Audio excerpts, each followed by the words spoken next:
We have compiled the history of Izmir, one of the most beautiful cities in the world, for you. According to rumors, Alexander the Great, who went to Anatolia to fight against the Persians in 334 B.C. and advanced to Ephesus, recommended the establishment of a new city here, after a dream he had while resting while hunting in Pagus.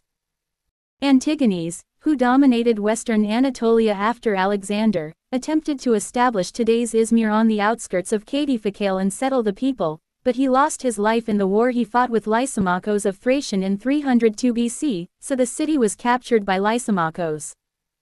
Lysimachos, who received help from Athens, carried out the project initiated by Antigones. During this period, Smyrna was quite advanced in terms of both trade and culture. It has truly become a cultural center with schools, hospitals, baths, gymnasiums and theaters.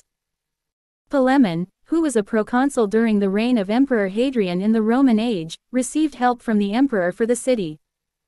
Buildings such as Hadrian's Temple, Gymnasium, and Wheat Market were built, and tax exemption was granted. Among the structures built in Izmir during the Roman period, very few traces remain of both the ancient theatre on the northwest skirt of Kadifakale and the stadium on the west. On the other hand, the Agora of Smyrna is very well preserved and is known today as the Agora for short. The Agora was rebuilt with the support of the Roman Emperor Marcus Aurelius after the earthquake in 178 AD. Smyrna in the Middle Ages. When the Roman Empire was divided into two in 395, Izmir became a part of the Eastern Roman Empire, which would be known as the Byzantine Empire in the modern era. During the Eastern Roman Empire, the Umayyads, Seljuks, Crusaders, and Genoese fought each other to seize the city. The Umayyads first captured the city from the sea in 672 and used it as a base for their raids on Istanbul. The Turks, on the other hand, captured Izmir under the command of Kaka Bey, who was one of the Seljuk raiders in 1081 and became the first Turkish sailor in time. Departing from Izmir, the Byzantines took the city back in 1098 after the death of Kaka Bey, who terrorized the Byzantines with his raids on the Aegean Islands and the Dardanelles. In 1204, the coastal side of the city fell into the hands of the Knights of Rhodes.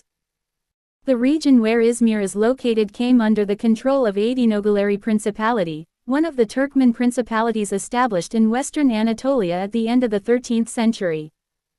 Adinoglu Mehmed Bey captured Izmir Upper Castle in 1310 or 1317. His son Adinoglu Umur Bey made his first war on Izmir. After 2.5 years of siege, in 1328 the inhabitants of the city were compelled to surrender the port fort. The castle commander Martino Zaccaria went to Chios.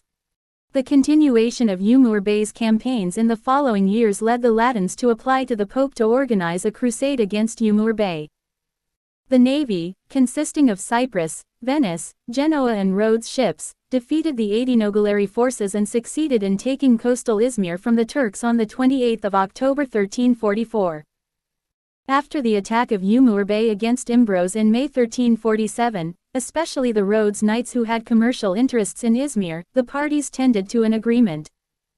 Although the Latins agreed to leave the city by demolishing the fortifications of coastal Izmir in return for some commercial concessions to be given by the Turks, Pope Clement did not approve of this, and Umur Bey took action to take coastal Izmir by fighting. Sews were dug and ditches filled while the castle was beaten continuously with catapults. However, the death of Umur Bey by an arrow hit in March 1348 caused the soldiers' morale to deteriorate and to withdraw to Izmir. Hizir Bey, who replaced Umur Bey, made an agreement that gave very wide privileges to the Latins. Thus, coastal Izmir remained under Latin domination for half a century. Meanwhile, the Ottoman Empire established dominance over Aydın province in 1390. After taking the throne, Yildirim Bayezid adds Adinogulari to his country along with other principalities against him, but the coastal Izmir remains in the hands of the Hospitalier Knights.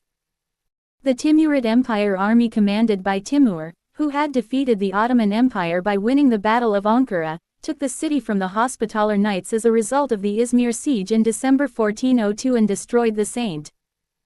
Peter's Castle. After Celebi Mehmed seized the throne and ensured stability, The Ottoman Empire annexed Izmir to the Ottoman lands in 1415, after a 10-day siege with the help of Christian lords such as the Rhodes Knights and the Prince of Lesbos. Some privileges were given to the subjects of the aforementioned states due to their assistance. Aydin Bey Cunayd Bey, who was imprisoned in Byzantium during these events, got out of prison after Celebi Mehmed's death and got involved in Düzmis Mustafa incident and captured Izmir again, but too.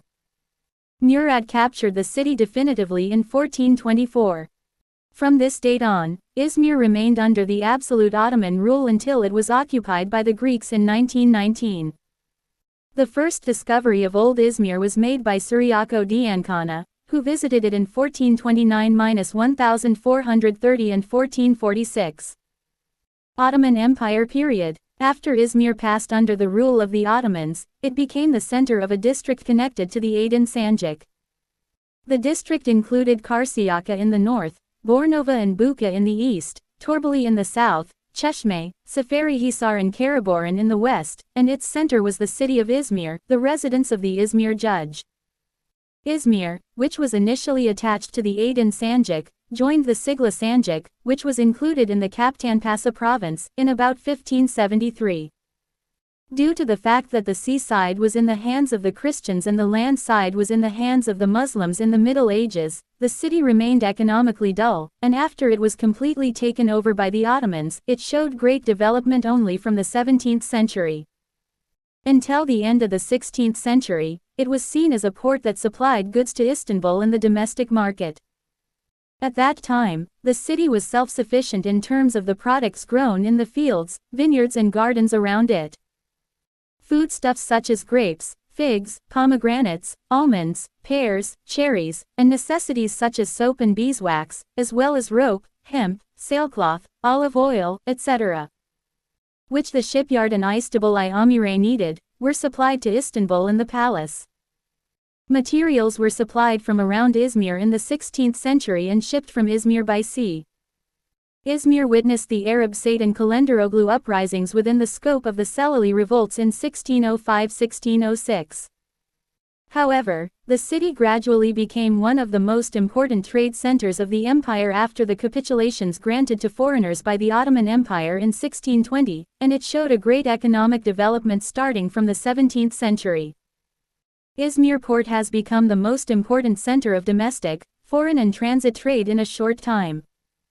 In the 16th century, the ships that were most visible in Izmir port were Venetian, Genoese and Dubrovnik flagged. Later, French and British ships joined them. These states did not have consulates in Izmir until the beginning of the 17th century. Consulates began to be opened after 1610. Meanwhile, the population structure of the city begins to change. 16th century sources state that there were 19 mosques, 18 synagogues and only one Greek Orthodox church in Izmir, and Christians lived in only one of the 9 districts of the city. Therefore, at that time, Muslim Turks were in the majority in the city center, there was an important and well-established Jewish community, and Christian Greeks must have been in the minority. Port City Izmir. Evliya Çelebi also records the first observations of the change in the population structure during his visit to Izmir in 1672 and wrote that an increasing number of local non-Muslims, Levantines and Western merchants are concentrated in the Alsancak district. Foreign trade has also intensified since these dates. Izmir was the last stop of the caravans coming from Anatolia. Caravans came and went from January to October. Iranian silk, which went to Europe by way of Aleppo Iskenderun until the 17th century, changed direction in the second half of this century and came to Izmir via Erzurum Tokat and started to be shipped to Europe from there. According to Tournefort, at the beginning of the 18th century, 2,000 bales of Persian silk were brought to Izmir annually, and these silks were purchased by English and French merchants on a large scale. The silk exports of the British Levant Company from some eastern Mediterranean ports, especially Izmir, in 1713, approached £500,000. Ankara and Bipazari mohair, which are in great demand by Europeans, Bursa silk, forest products of Antalya and cotton of the Aegean, carpets of Uzuk, opium, acorns and the products of Izmir and its surroundings, especially grapes and figs, are exported from Izmir. Was being done. While Izmir was in the second place after Istanbul in the second half of the 18th century in French woolen fabric imports, it took the first place after leaving Istanbul behind 30 and 40 years. Has maintained its dominance. In the 19th century, the city was a favorite of French, English, Dutch and Italian merchants. Parallel to this development, the center of Aydın province was transferred to Izmir temporarily in 1841 and then definitively in 1850. In the same year, Sultan Abdülmecid came to visit Izmir. When the increasing trade volume due to the conditions of the century necessitated the construction of a safer and faster railway, an English merchant named Robert Wilkin, who lived in Izmir in July 1855, requested a concession for the Izmir-Aydın Railway on behalf of himself and his 4 partners. In May 1857, a company named Ottoman Railway Company was established from Izmir to Aydın, and the plan of the line to be completed in 3 phases was redrawn. The first section of the line, between Alsancak and Seydiköy, was put into service on 30 October 1858. This line was the second railway line after the Alexandria-Cairo railway line, which was the first in Anatolia, within the borders of the Ottoman Empire, and was put into service in the province of Egypt in 1856. Izmir-Aydın was opened on June 7, 1866. In the following years, the Kasaba line was extended to Bandırma and the Aydın line to Sok. Thus, Izmir was connected to the most productive region around it by rail. After Sultan Abdülmecid's visit in 1850, Sultan Abdulaziz came to visit Izmir in 1863. The modern municipality organization in Ottoman cities started with the provincial regulation dated 8 October 1864 during the reign of Sultan Abdulaziz, and following this, Yunizherlizade Ahmet Efendi was the first president of the municipality established in Izmir in 1871. After the construction of the Aydın-Izmir Railway began, when it became clear that Izmir desperately needed a pier, it was considered in 1862 to build a cordon on piles that would provide speed and ease in loading and unloading of ships, and would also prevent smuggling from the back doors of the houses of foreigners living along the promenade. This idea later turned into a 4,723 cubit long quay between Konak and Alsancak.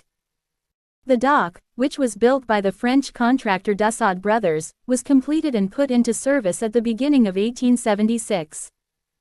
12% to be allocated as government share from the dock painting was left to Izmir municipality.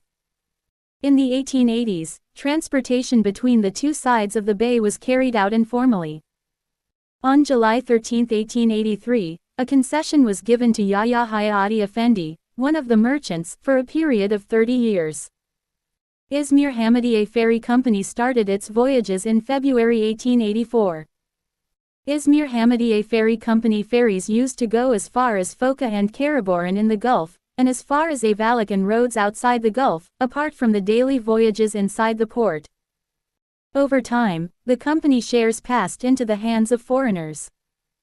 During the 19th century, Izmir was always ahead of other Ottoman ports in the Aegean and Mediterranean in terms of trade volume.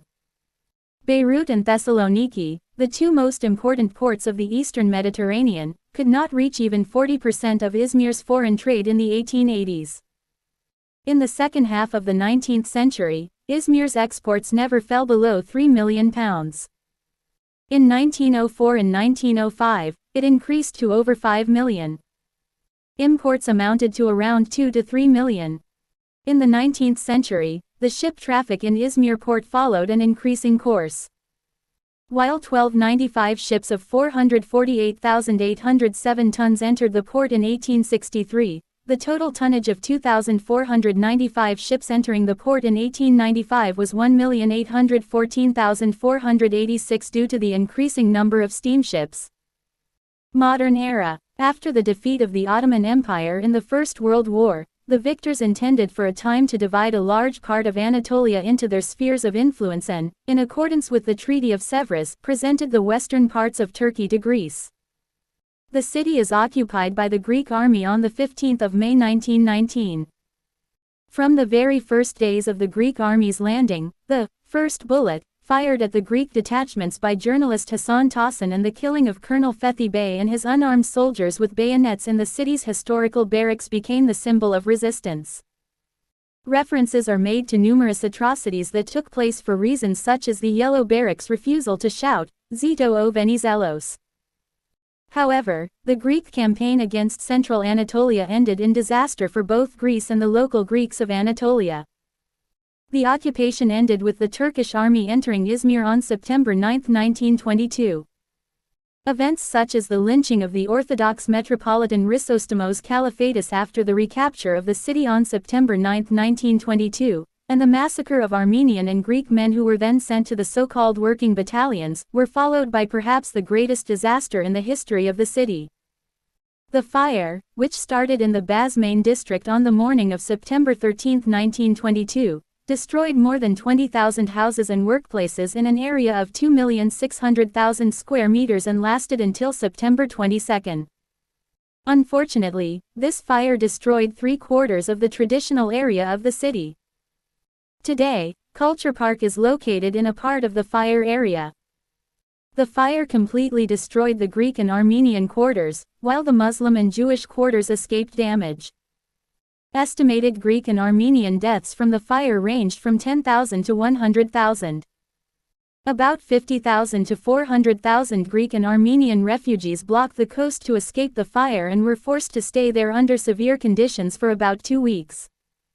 The systematic evacuation of the Greeks at the dock began on September 24, when the first Greek ships entered the port under the watchful eye of the Allies. In total, between 150,000 and 200,000 Greeks were evacuated. The remaining Greeks left for Greece in 1923 as part of the population exchange between Greece and Turkey, a condition of the Treaty of Lausanne that officially ended the Greco-Turkish War. Thus, Izmir was completely freed from the Greek population. In 1923, a few months before the proclamation of the Republic, it hosted the Izmir Economy Congress, a congress where the economic problems of the new Turkey were discussed. The city was gradually rebuilt after the proclamation of the Turkish Republic in 1923. The bay to the east of the Kızılkulu Delta, which is moving to the north in Alsancak, is now equipped with the commercial port of Izmir and its affiliated facilities. In the western half of the delta, a few parallel chords stretching between Alsancak and Konak Square form the liveliest part of Izmir. The fact that not only the products coming from the Aegean Plains, but also the central West Anatolia, the Lakes region and the neighboring parts of central Anatolia send their export goods to Izmir, makes Izmir an export port that holds about half of Turkey's exports. The abundance of labor force and the consumption factor of the big city also stimulated the development of the industry in Izmir. Thus, Izmir has become the second important trade port and second industrial center of Turkey after Istanbul. The Izmir Fair, which was established in 1936 and opened in Culture Park every year and was the only international fair of Turkey until recent years, had a great impact on the increase in the trade efficiency of the city of Izmir. Tobacco, cotton, raisins, figs, bonito, licorice, opium, legumes, grains, olive oil, carpets, raw metals take the first place among the exports of Izmir port. Although there is a constant liveliness in Izmir port, this vitality reaches its highest level in a few months following the end of summer. Izmir gained the title of metropolitan city together with Istanbul and Ankara as a result of the law numbered 2972 and the decree law numbered 195 enacted in 1984. With the law No. 3030 enacted in the same year, the status of metropolitan and district municipalities became clear. Initially, 3 districts, namely Bornova, Karşıyaka and Konak, were included within the boundaries of Izmir Metropolitan Municipality. With the law numbered 5216 enacted in 2004, the borders of the Metropolitan Municipality were expanded to the borders of the circle with a radius of 50 kilometers by accepting the governor's office as the center. 21 districts within these borders became metropolitan district municipalities. With the law numbered 6360 enacted in 2012, the boundaries of the metropolitan municipality became the provincial administrative boundaries after the 2014 Turkish local elections.